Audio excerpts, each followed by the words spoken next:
Particular temperature पे gas की solubility लगने वाले प्रेशर के डायरेक्टली प्रोपोर्शनल होते हैं। प्रेशर बढ़ाते जाओगे गैस घुलती जाएगी, प्रेशर घटाते जाओगे गैस घट। एग्जांपल मैंने कल क्या समझा था, कोल्ड ड्रिंक का।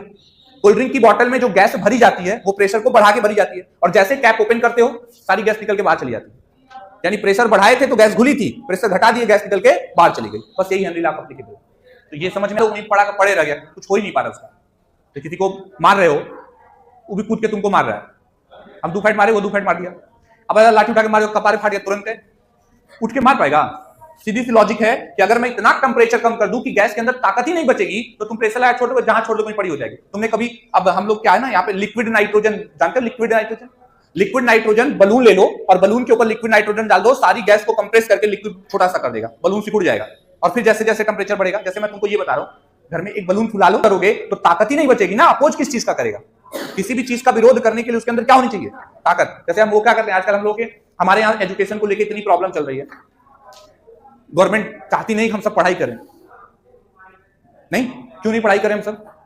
क्योंकि जब आप पढ़े लिखे होंगे, आप समझदार होंगे, तो आपको अपने राइट्स पता होंगे, आपको अपना अधिकार पता होगा। और जब आपको अपने राइट्स अधिकार पता होंगे तो किसी से कुछ पूछ सकते हैं, भाई ये बताइए ऐसा आप क्यों कर रहे हैं?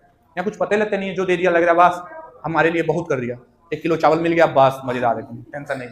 हमें ये ध्यान देना है, राइट्स की बात जो हम कर रहे हैं पढ़ाई का। तो कोई नहीं चाहता कि सामने वाला हमारा अपोज करे। सबको लगता है अच्छा तो कब अपोज नहीं करोगे, तुमको कुछ पता ही नहीं होगा। अच्छा तुम दोनों बैठे, दोनों को बराबर समझ में आया जो मैं पढ़ाया हूं? नहीं आया है, किसी को ज्यादा है, किसी को कम है। भाई इतने लोग बैठे हो तो सबको पूरी बात तो बराबर नहीं समझ में आ रही हो। किसी को समझ में आ रहा हो, किसी को नींद आती है, किसी को बोरिंग फील होता है, किसी को कुछ फील होता है, सबका अलग अलग सॉल्युबिलिटी है। कंडीशन तो सेम है ना सब पे, तो सबकी सॉल्युबिलिटी क्या क्या है? अलग है। अब पता चला कोई यार मान लो फर्स्ट डे आया हो, उसको आगे पीछे कुछ पता नहीं कहां ठकाठक ठोके जा रहे हैं, हेनरी लॉ। भाई सिंपल सी बात है। तो आप अगर पिछले टॉपिक से लिंक नहीं हो तो आपको दिक्कत आएगी। अगर आप पिछले टॉपिक से लिंक हो, आपको कल का क्लास समझ में आता है, सब कुछ समझ में आता है, तो आप पकड़ पा रहे हो हाँ मैं क्या बताना चाह रहा हूं, तो सॉल्युबिलिटी तो चेंज हो जाएगी ना, कंडीशनल है। बाकी अभी देखते हैं क्या है। चलिए, what is the unit of Henry law constant? बिना यूनिट ऑफ प्रेशर। अब इन्हें तो पढ़ाया था कि काई यूनिटलेस होता है, तो P इक्वल टू क्या हो गया? KH इंटू काई। अब काई की कोई यूनिट है नहीं, तो जो प्रेशर की यूनिट होगी वही KH। सेम वो सेंटेंस तो लिखा था, unit of pressure. Option number B correct माना जाए ना? चलिए भाई मान लिया। अगला बताइए। अब ये भी जो मैं पढ़ाया हूं उससे अलग कुछ नहीं है, बस उसी को अलग तरह से MCQ फॉर्म में क्वेश्चन आपके सामने आ रहा है।